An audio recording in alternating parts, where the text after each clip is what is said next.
I'm Sabrina Register, Comcast Neighborhoods. Welcome to the wonderful waterfront community of Edmonds, just north of Seattle, nestled along Puget Sound. Edmonds has a lot to offer. It's easy to get to. The hard part, trying to figure out what to do first. Like outdoor activities in a beautiful setting? Check. Fun festivals, arts and entertainment, it's all here. Like wine, cheese, candy, maybe all of the above? Check. Stay with us and we'll show you all that Edmonds has to offer on Neighborhoods.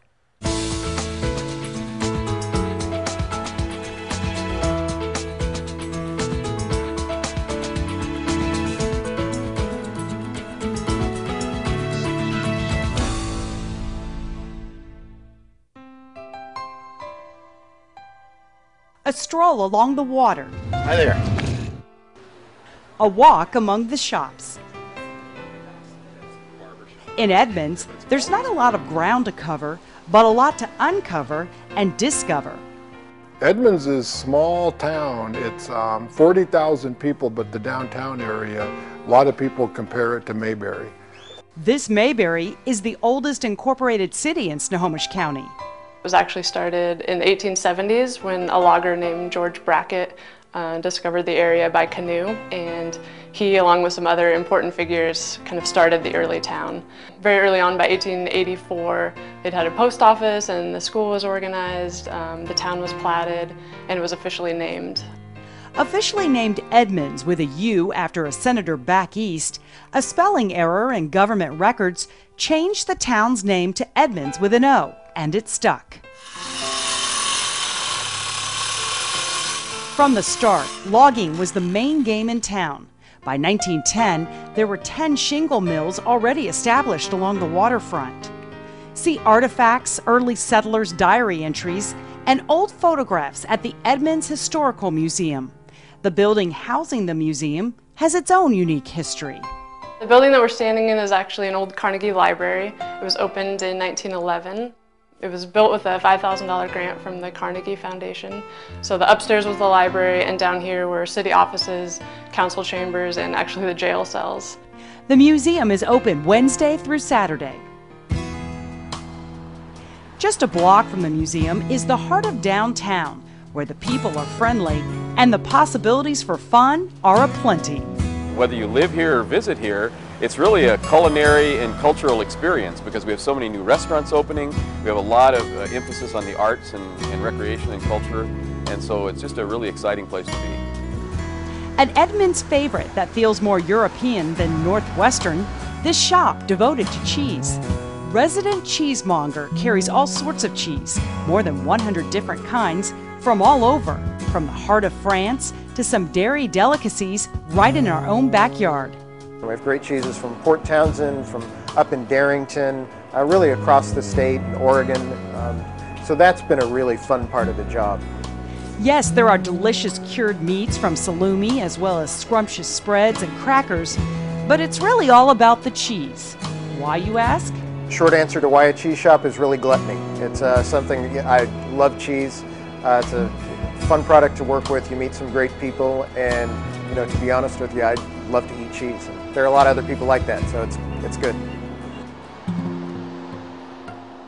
A perfect complement to resident cheesemonger, Arista Wine Cellars, which specializes in boutique wineries from Washington. Many raise a glass to this mainstay in Edmonds. It's been drawing in wine enthusiasts for well over a decade, offering weekly tastings and special events. There is no shortage of restaurants in Edmonds, each offering its own unique flavor. That's good dressing. At Olive's Cafe and Wine Bar, regulars enjoy meals alongside first-time customers. We're very blessed. We see a lot of the same faces 3-4 times a week, but every day we see new people. And after 9 years, that's really exciting. Olive started as a specialty food store, then expanded to a cafe, and later doubled its space to accommodate its growing clientele. Young says a welcoming business community and easygoing lifestyle suit him to a T. I've worked in many places, as we were talking earlier, around the country, and in many places it's very cutthroat. It's dog eat dog. Everybody's worried about what's that guy going to do. Whereas here, everybody's very excited. Oh, good, a new business, because they know what's good for one is good for all of us. Across the street from Olives, Edmonds' version of Willy Wonka and the Chocolate Factory. These guys right here? Willy Wonka, aka Pat McKee, sees all ages delight in sweets. It's my chocolate fix. The idea of Nama's Candy Store, named after Pat's mother, was born 6 years ago. We wanted to open a store in Edmonds for years, and my sister and I were walking along and she said, there isn't a candy store in Edmonds. And that sort of set the idea off, and within 2 months I signed a lease and we started the process. Business has been pretty sweet thanks to Zots, Pop Rocks, and... The most popular, I think, is chocolate gummy bears. But don't leave without trying the truffles. While Edmonds has lots of new eateries and shops, the city has artfully blended contemporary with vintage. Case in point, the Edmonds Theater, which is closing in on a century. The Edmonds Theater opened across the street in 1921 and then burned down because in the old days they used a really flammable kind of film, and then it burned to the ground. So they moved it across the street, and it's been here and open since 1923. Still independently owned and operated, the Edmonds Theater retains its charm of yesteryear without denying the moviegoer a memorable experience. That includes major upgrades and first-run films. Keep our admission prices lower, and we like to do matinees every day, $5 matinees. Kids get a free bag of popcorn. We have a punch card system where you fill up a punch card and get free admission and popcorn and drinks, and we like to give back as much as we can. While downtown Edmonds is bustling, many head to the waves and the water as their destination focal point. The city's ties to Puget Sound go way back. The first ferry run from Edmonds to Kingston took place in 1923. Today, the vessels provide a beautiful backdrop for walkers, runners, even some four-legged friends that want to strut their stuff at the off-leash area. More than just spectacular scenery, a lot takes place along the waterfront. We host a number of events on the waterfront during the year, during the summer especially. One is our sandcastle making contest. Another, we have a moonlight adventure walk.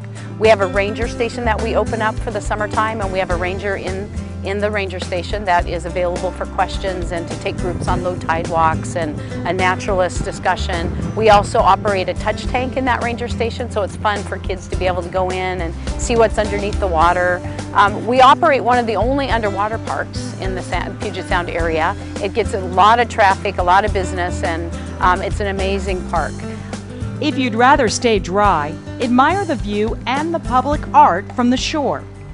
We have a beautiful public art walk that runs along the waterfront from Olympic Beach North all the way up to Brackett's Landing North. And we have life-size sculptures, and we get a lot of people just coming to town to see the art because we have very famous artists that have installed art here, and it's beautiful on a gorgeous day. Edmonds has long appreciated the arts, but the relatively new Edmonds Center for the Arts sets the stage for a new level of community support. Joe, tell us a little bit about Edmonds Center for the Arts, when it got started and how it came to be. Edmonds Center for the Arts opened its doors in 2007, January of 2007, after a renovation of a 1939 auditorium, which was part of the original Edmonds High School. Edmonds High School was created in 1910, so this campus has incredible history. It's been a site for education and culture for over a century. And Edmonds Center for the Arts, when we opened in 2007, we brought to town a first-class regional theater focused primarily on touring artists that range, mostly we do music, but we do some theater, some dance, some comedy, bringing something special from around the country to downtown Edmonds. The one-year renovation transformed the nondescript 900 wooden seat auditorium into this, a first-class facility for the senses, with state-of-the-art sound and tasteful Art Deco style. Even the landings become places to pause and take in. On permanent loan from the Edmonds Arts Festival Foundation, works of art from Dale Chihuly and other notable artists. We have two chandelier pieces that were created especially for us by a glass artist named Sonia Blumdahl. Sonia's work is generally a vase on a plate, and they're absolutely beautiful pieces. She submitted a design to take those and create chandelier pieces. Each component of the chandelier is a different vase and plate, color and style, and they're beautiful. Whether it's music, theater, or dance, you'll see it performed in a one-of-a-kind setting. Edmonds has numerous attractions, but for many visitors, the biggest employer downtown is the biggest draw. Rick Steves' Europe Through the Back Door employs more than 80 people. Some help travelers plan trips or book tours, but many you don't see. Behind the scenes, we have radio production, TV production, marketing, web, promotion, editors. We write about 50 books a year, so lots of editors. A native of Edmonds, Steve set up shop in town 25 years ago. Between resources travelers can access, classes conducted twice a week, and festivals like tour group reunions, people make the pilgrimage to Edmonds. We're a destination for thousands of people that watch us on PBS. They make a special point to come to Edmonds and find us. Steves is often on the road, but when he's in Edmonds, he's home. He's invested in the city. He cares about Edmonds because he was born and raised here, and we're very, very involved, and we support local events. We support the Art Walk or any opportunity to make Edmonds a better place to visit. Visiting Edmonds is a special experience, thanks in part to the people who call it home. Edmonds is such a friendly place to visit. And when you go into the stores, everybody's friendly. People always say hi to you when you're walking down the street, whether they know you or not. And it's been that way since I came here. For Neighborhoods, I'm Sabrina Register.